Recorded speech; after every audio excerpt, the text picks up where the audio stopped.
বাংলাদেশ প্রতিদিনে সাকিবের বিয়ের গোপন খবর ফাঁস, এরকম একটা খবর প্রকাশ হওয়ার পরই সোশ্যাল সাইটগুলোতে দেখা যাচ্ছে অনেক ধরনের মন্তব্য ও সমালোচনা।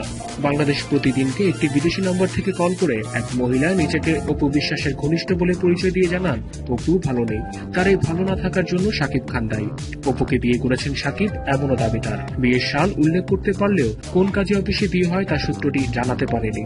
একজন প্রযোজক যিনি কিনা শাকিব অপুর খুব কাছের মানুষ হিসেবে পরিচিত, তিনি এই বিয়েতে সহযোগিতা করেন, বাসায় কাজে নিয়ে আসেন।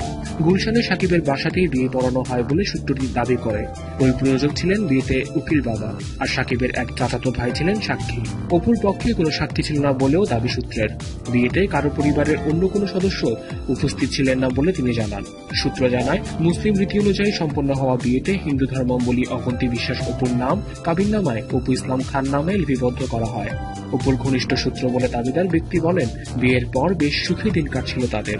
গুলশানে সাকিবের বাসাতেই বেশিরভাগ সময় কাটত দুজনের, কিন্তু পরবর্তীতে অন্য মেয়েদের প্রতি সাকিবের দুর্বলতা অপু আঁচ করতে পারে, যা তাদের সম্পর্কে দূরত্ব তৈরি করে। বিশেষ করে বর্তমানে নতুন নায়িকা বুবলির প্রতি সাকিবের অতিপ্রীতি অপুকে আরো বিধ্বস্ত করে দেয়। তাই হতাশা থেকেই অপু চলচ্চিত্রের কাজ বন্ধ করে দিয়ে সবার আড়ালে চলে যান। তাছাড়া সাকিবের বিরুদ্ধে নির্যাতনের অভিযোগও জানান তিনি।